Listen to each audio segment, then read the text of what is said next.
Alrighty, yo, what is going on, everybody? It's your boy, Mr. DDG94 here, back with another reaction video. Today we finna react to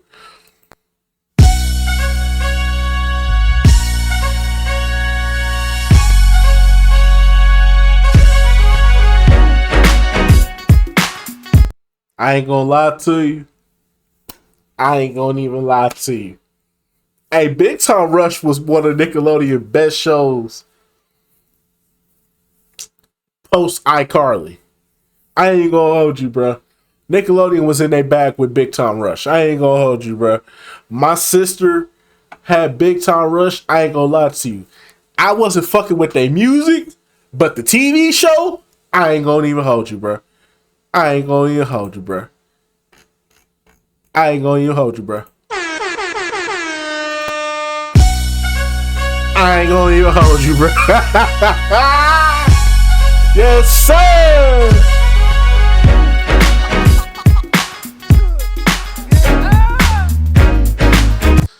Nigga, what Big Time Rush used to hit. Hey, Big Time Rush was funny as fuck.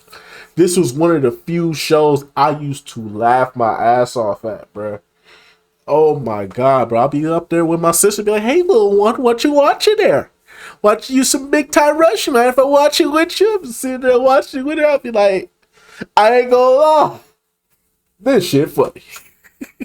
It's funnier than SpongeBob. I'll say that much. But anyways, though, this is their Christmas special. I remember Snoop Dogg being in this shit. That's the only thing I remember about this. Snoop Dogg was still in the shit before he got the dreads and turned into Snoop Lion. So this is when Snoop was still Snoop D-O-double-G P-I-M-P Snoop D-O-double-Jizzle in the hizzle. My nizzle. Yeah, man. So without further ado, man, if we gotta edit the screen, then we gotta edit the screen. I apologize. But if we got to, we got to. I can't. What you want me to do? The Fairly Odd Parents video got fucked up because of that. I ain't finna react to these fucking videos and then they get fucking blocked. Nah. Go into Windows Movie Maker and do this shit. Also, I am sick. So y'all probably only gonna get 3 videos today and 2 videos tomorrow. Cause I am sick as fuck. So I don't apologize, but y'all getting what y'all getting, bro. I'm sick as fuck, bro. I'm fucked up, bro. My head is spinning, bro. Fucking nauseous and shit. My nose is congested. I don't know if you could hear it in my voice, but I'm fucked up. But without further ado, let's get right into this shit. Big Time Christmas premiered all the way back in December 2010, and if I'm being quite honest, I didn't really remember too much about it, other than that Snoop Dogg was there, and so that's all I remember. Oh, I forgot iCarly was in this shit. As a series, it's consistently funny and usually has some banger songs. So with Christmas right around the corner, I decided it was time for a rewatch of their Christmas episode, and after rewatching, I have to say that this is one of the funniest, if not the funniest Christmas specials ever produced by Nickelodeon. I was gagging from laughter multiple times within the first 4 minutes of the special. I'm not sure why this... Bro, I don't know why. Bro, this show was just funny for some odd reason, bro. I think it was the slapstick, bro. The slapstick used to be hilarious, bro. Because it took you back to, like, Drake and Josh, Kenan and Kel, motherfucking Amanda Show, all that, with all that in his prime, the 90s, all that. It took it back to that, bro. This show was one of the ones, bro. I don't know if Dan Schneider was a part of this. I hope Dan Schneider was a part of this. But if he was, then that nigga was in his bag, bro.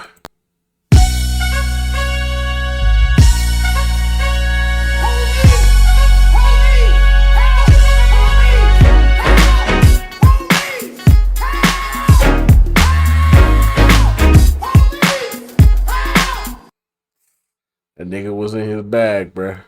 This one didn't stick with me too much over the years. Maybe there's just been too much trauma the past 14 years that have overtaken it. But regardless, it's a hilarious 44-minute special and definitely deserves a slot in the yearly Christmas rotation. But what makes this episode stand out as one of the funniest Nickelodeon Christmas episodes? Well, grab your Christmas cookies and let's dig in. The episode starts off with a little Christmas storybook graphic as we're told the boys are doing some Christmas Eve shopping. It's funny how they're always referred to as the boys when James looks to be about 6 feet and is taller than the adult women in line for the sale. Ridiculous. They're excited to get all their Christmas shopping done at a 70% off Christmas Eve super sale. And I'm not 100% sure if that's a thing. I know Black Friday is a thing, but Christmas Eve is not Black Friday. But all the women in line ask the boys if it's their first super sale. And let me tell ya, the boys had no idea what they were in for. These Karens freaking run them down. Maybe attempted murder. God damn. I don't know.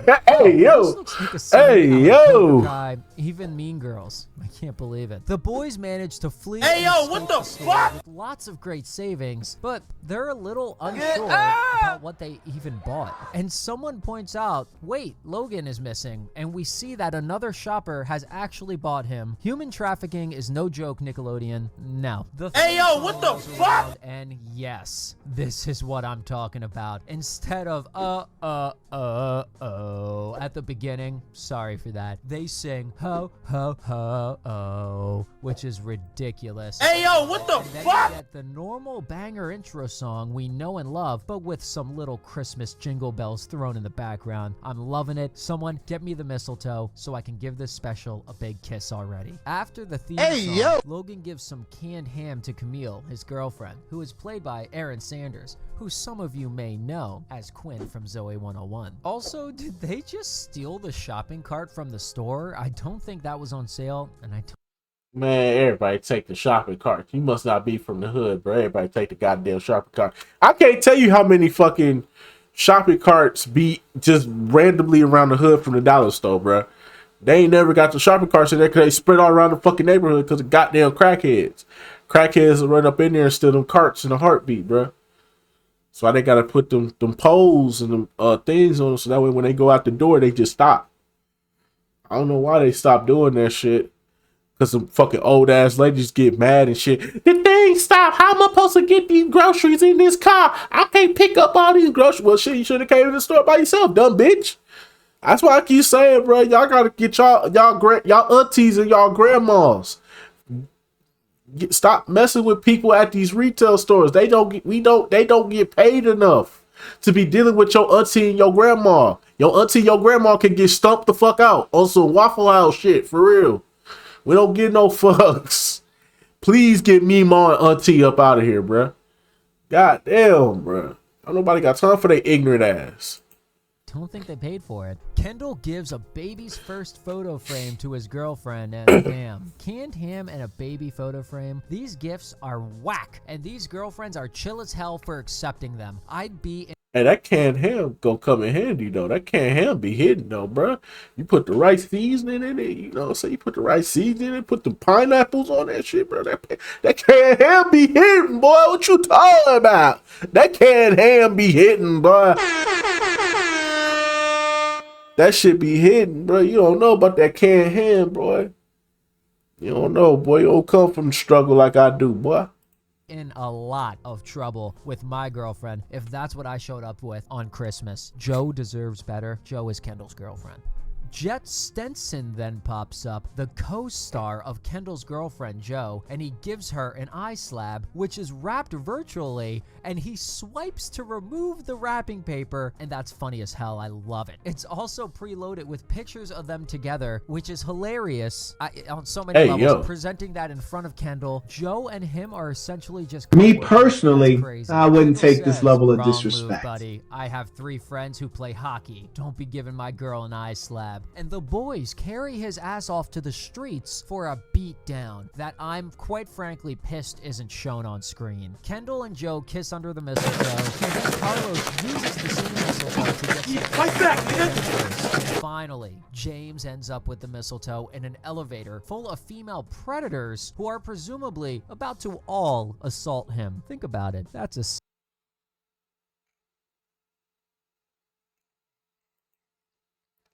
I got my MTV out.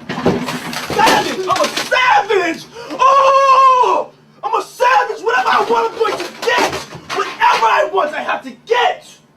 Because P. Diddy be wanting the body. And you gotta tell him no. You got to tell him no. I did. assault. Kendall's mom lets everyone know their flight leaves in 5 hours, and they all say they've got to find Gustavo first to give him his Christmas gift before leaving. Turns out Gustavo is leaving too, as he is traveling to Fiji for Christmas, and I can't help but wonder if he's going to compete on an episode of Survivor. Before he goes, the boys catch up with him and give him the gift, a set of Christmas pajamas for him to wear on Christmas Day. He says he's not going to do that, and they also give Kelly a Panini alarm clock, which seems like a fire hazard? I'm not sure. Just as everyone is about to take off and get ready for their flights, Griffin shows up and stops them all in their tracks. He says they need to produce 3 Big Time Rush Christmas songs by midnight. Come on now, Wait dog. until Christmas Eve to release Come those, on, let alone man. make them. Hey, yo, what the fuck? Finds themselves in a predicament having to write 3 songs in 3 hours. They're going to need a big old Christmas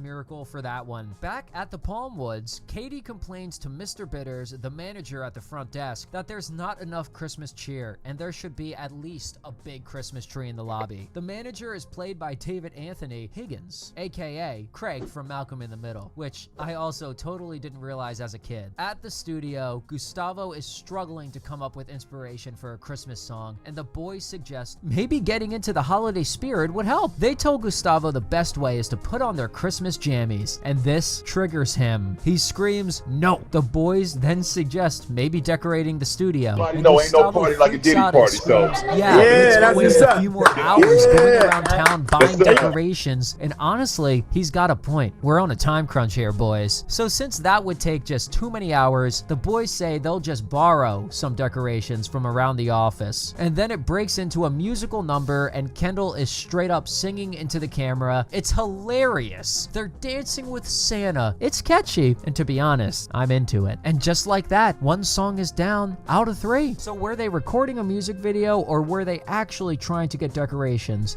What is the canon here? Griffin, the head of the record label, seems happy with the song, so they ask him if he'll settle for just one banger Christmas single instead of an EP. He says no, they still need to make the other 2 songs, and they have to be celebrity duets, and this is somehow due in a couple hours still. Why wouldn't he bring this Come up on when he now, first dog. assigned the task? Getting 2 Come celebrities on, on Christmas man. Eve is what? That is Gustavo asks blasphemous. how exactly they're supposed to get celebrities to sing with Big Time Rush on Christmas Eve, to which Griffin replies, it's easy. You just get some celebrities and sing with them. Classic. So it looks like the boys are gonna need a Christmas miracle in order to catch that flight and make it home to Minnesota. And we get I'll just take that L, bruh. I'll just take that L, because ain't no fucking way, boy.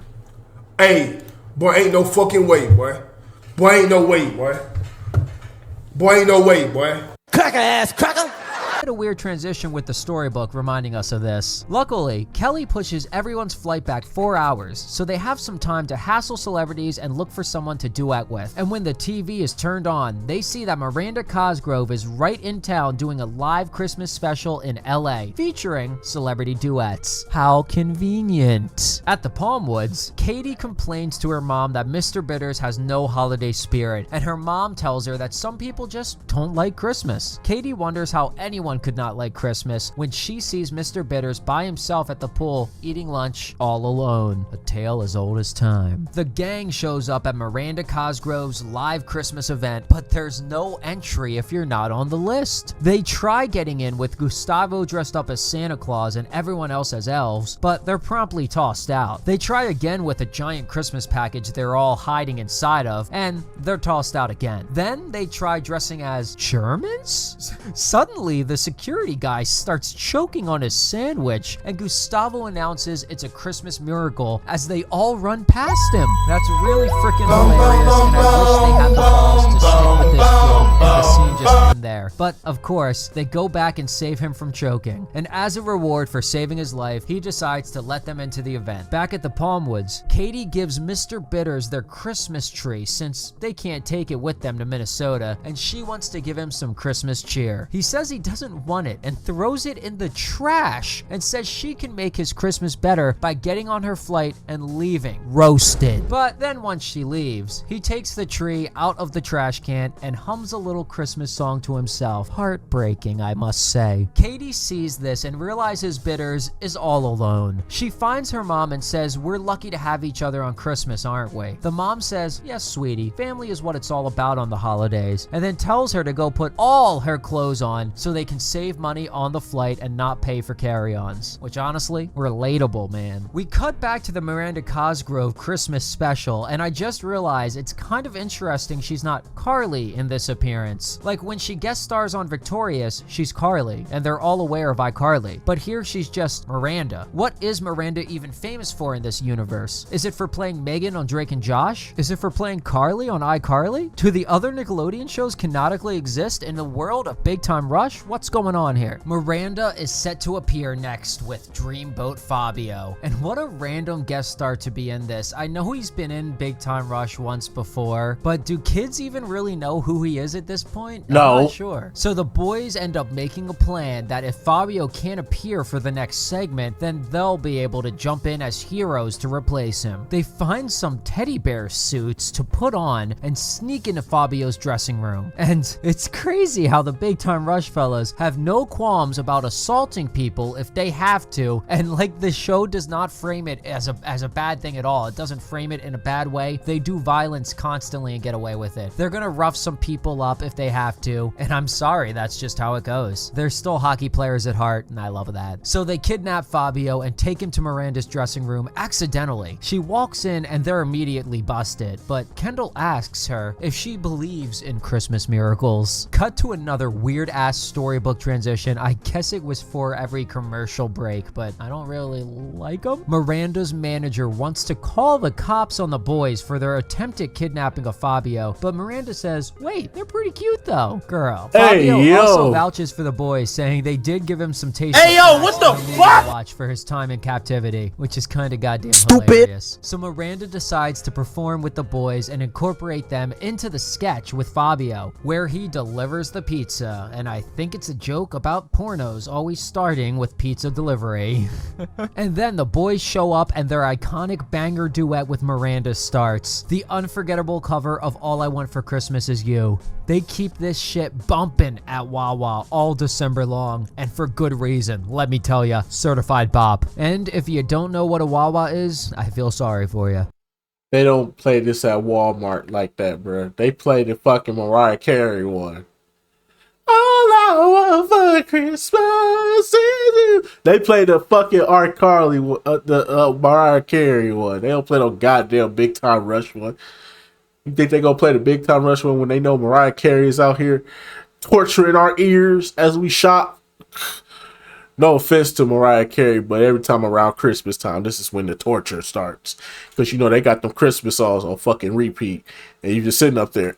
I swear, working in retail during Christmas time is the fucking worst. Because all you got to listen to is fucking Christmas songs. For the love of God! For the love of God! Please! Damn! What more do you want? Damn! Gustavo and Kelly record the song off of the broadcast, and is that even legal? They should. I think they need Miranda to sign quite a few contracts to release a song with her voice in it. Facts. So now they officially have their audio for song 2 out of 3. Everyone celebrates. James actually hits on Miranda Cosgrove for a second, which is kind of uncomfortable to be honest. And Gustavo yells at everyone that they shouldn't be cheering at all, and they still need to somehow record one more song with another celebrity and catch their flights. Carlos suggests they all close their eyes and wish for a Christmas miracle. And just then, Gustavo gets hit by a limo. God damn. Dead. That's a death, or at least a Regina George neck brace injury at the very least. No, he's not walking again. No. Turns out the limo belongs to none other than Snoop Dogg himself. He says, "Please tell me I didn't just hit a reindeer." And it's gosh darn insane that he hit something with his car and his first instinct is to be like, oh God, I hope it's not a reindeer. Not, oh my God, I just killed a person. Carlos cheers that it's a Christmas miracle, and back at the Palm Woods, Katie tells her mom to give up the battle and admit they need to pay for checked bags. The mom says that's airport loser talk and I raised you to be a winner. And I'll say it again, the mom has a point. Mr. Bitter shows up because Katie called him to fix their cable since she wants to watch Christmas movies. But he says it's just unplugged, not broken. She offers him a cookie and says there's also an extra hot chocolate, and they start kicking it back and watching some Christmas films together. Pretty cute, can't lie. Back with the boys, Snoop Dogg says he's happy to record a song with them as it's the least he can do after running over Gustavo, who by the way is fine, just some scratches and his arm is in a sling. That dude got slammed by a ton of heavy metal. He would be cooked. Nigga got hit by an Escalade. Snoop Dogg also shows them a homemade scented candle holder that he made himself that he's giving to his grandmother. The boys are confused and ask where are the diamonds and emeralds, and Snoop Dogg shakes his head and says Christmas isn't about expensive gifts. It's about giving from the heart. Logan says nice, very Christmas message.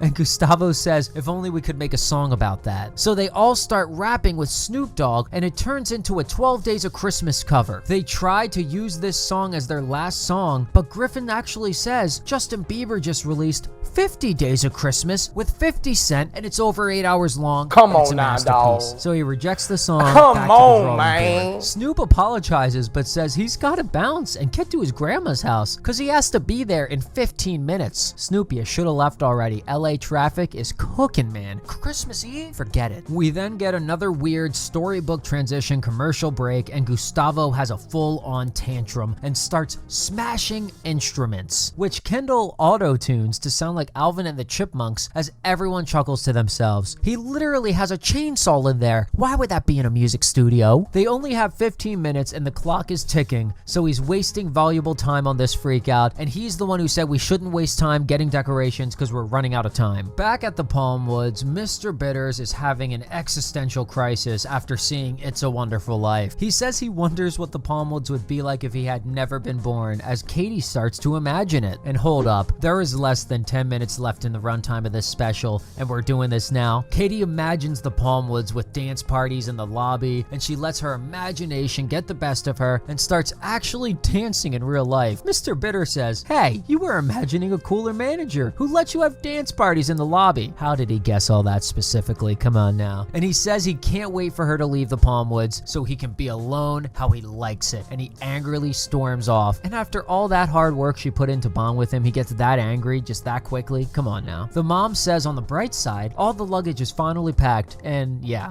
goddamn explodes. A package of Snoop Dogg's Jamophonic headphones explode into Katie's hands, and I'm pretty sure that's a parody of Beats by Dr. Dre. And honestly, I had those when I was a kid. I totally spent too much money on them. Her mom tells her to just act surprised when she gets them in the morning as a Christmas gift, and I don't know, maybe she agrees. I can't really tell. And back in the studio, they only have 5 minutes left till Snoop has to leave for Grandma's house, but they remind Gustavo he wrote a massive hit once called Squirrel Yard in 5 minutes. Snoop says, oh man, that was you? I love that song. I always wanted to make a silly song like that. Gustavo says, get in the booth, I've got it. So the boys are in the booth with Snoop Dogg, and then, well, yeah, alright. I've had basically nothing negative at all to say about this special the entire time. I've loved every second of it. But if I'm being honest, this part is making me uncomfortable, guys. I don't feel safe, strong, and free. So we get an Alvin and the Chipmunks style parody with high-pitched auto-tune voices, and the song is called Let's Stay in Our PJs all Christmas long. And this segment with them as the squirrels was actually animated by Butch Hartman, creator of Fairly Odd Parents, and you can totally tell by the art style. Facts. And it's unclear whether they canonically produce the animated music video in under 5 minutes, or if they actually transform into animated squirrels and just use real cameras to record it. Everyone is back as a human being again, thank God, and Griffin says he will accept the song and they're all free to go. Snoop is off to Grandma's house and everyone runs off to catch their flights. Sadly though, there is a big snowstorm and no flights are going in or out of Minnesota, so